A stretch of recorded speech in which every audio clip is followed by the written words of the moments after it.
ဒီဖြစ်ရပ်ကတော့လွန်ခဲ့တဲ့နှစ်အနည်းငယ်ခန့်ကရှမ်းပြည်နယ်ဘက်ကိုကုန်တင်မောင်းနှင်တဲ့ကားသမားတဦးကြုံတွေ့ခဲ့ရတဲ့ထူးဆန်းခြောက်ခြားဖွယ်ရာတောလမ်းပေါ်ကခရီးသည်ဆိုတဲ့ဖြစ်ရပ်မှန်အကြောင်းပဲဖြစ်ပါတယ်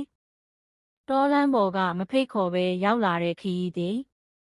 အဲ့ဒီနေ့ကမိုးဖွဲဖွဲလေးရွာနေတဲ့ညတညပေါ့ကိုမင်းဟာသူ့ရဲ့ကုန်တင်ကားကြီးကိုမောင်းနှင်ရင်းကြောက်မဲနဲ့တီဘောကြားကတောလမ်းတစ်ခုကိုဖြတ်တန်းနေပါတယ်အချိန်ကညတန်းခေါင်12နာရီကျော်ပြီဖြစ်လို့လမ်းမကြီးပေါ်မှာသူ့ကားတစ်စီးတည်းသာရှိနေပြီးပတ်ဝန်းကျင်တစ်ခုလုံးကမှောင်တိကျနေတာပါမမျှော်လင့်မဲတွေးလိုက်ရတဲ့မြင်ကွင်းကားရှိမီးအောင်ထဲမှာလမ်းဘေးတနေရာမှာထီးအနက်လေးတစ်ချက်ကိုစောင်းပြီးရက်နေတဲ့မိန်းကလေးတစ်ယောက်ကိုကိုမင်းလှမ်းမြင်လိုက်ရပါတယ်ဒီလိုတောလမ်းလေမှာဒီအချိန်ကြီးဘာလုပ်နေတာလဲဆိုတဲ့စိုးရိမ်စိတ်နဲ့သူကားကိုဖြည်းဖြည်းချင်းရက်လိုက်မိတယ်အနားရောက်တော့အသက်20ဝန်းကျင်လောက်ရှိမဲ့မိန်းကလေးကအတန်တိုးတိုးလေးနဲ့အကိုရှေ့ကရွာလေးအထိလိုက်လို့ရမလားဟင်ကားပြတ်သွားလို့ပါလို့ပြောပါတယ်ကိုမင်းကလည်းတနာစိတ်နဲ့တက်လေညီမဆိုပြီးကားတကားဖွင့်ပေးလိုက်တယ်ထူးဆန်းတဲ့ခံစားချက်မိန်းကလေးကားပေါ်ရောက်လာတဲ့အခါမှာတော့ကိုမင်းတကူလုံးစိတ်ခနဲဖြစ်သွားပါတယ်အဲ့ဒီမိန်းကလေးစီကနေမိုးရေနှမ်းထက်ပိုအေးဆက်တဲ့အနံ့တစ်ခုရနေသလိုပဲသူမကကားနောက်ခန်းမှာငြိမ်ငြိမ်လေးထိုင်နေပြီးဘာစကားမှထပ်မပြောတော့ပါဘူး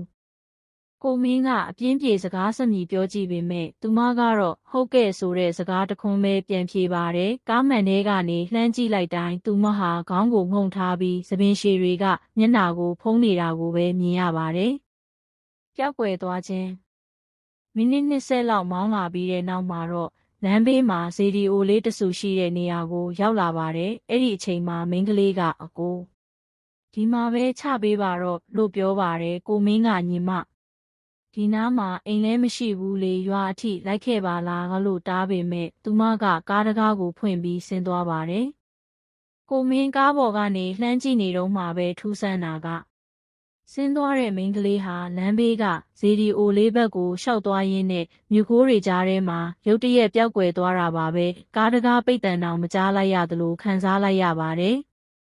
နောက်ဆက်တွဲအမှန်တရားနောက်ရက်မှာကိုမင်းကအဲ့ဒီနားကရွာတရွာမှာနားရင်လူကြီးတွေကိုမေးမြန်းကြည့်တော့မှသိလိုက်ရတာကလွန်ခဲ့တဲ့နှစ်အနည်းငယ်ကအဲ့ဒီနေရာမှာမိန်းကလေးတစ်ယောက်ကားအက်ဆီဒင့်ဖြစ်ပြီးဆုံးပါသွားခဲ့ဘူးတယ်ဆိုတာပါပဲသူမဟာမိုးရွာတဲ့ညတွေဆိုရင်လမ်းသွားလမ်းလာကားတွေကိုတားပြီးအိမ်ပြန်ခြင်းကြောင်းပြောလေးရှိတယ်လို့ရွာကန်တွေကဆိုကြပါတယ်ကိုမင်းလည်းအဲ့ဒီတော့မှကြောချမ်းသွားပြီးသူမအတွက်ရည်စူးပြီးအလှူအတန်းတွေလုပ်ပေးခဲ့ရပါတော့တယ်မှတ်ချက်ဒါဟာခရီးသွားလာသူတွေကြားမှာပြောလေးရှိတဲ့ဖြစ်ရပ်မှန်ပရလောကဇလန်းလေးတစ်ပုဒ်ဖြစ်ပါတယ်ညဘက်ခရီးသွားတဲ့အခါသတိနဲ့သွားဖို့နဲ့မေတ္တာပို့တော်သွားဖို့ကအမြဲတမ်းအရေးကြီးပါတယ်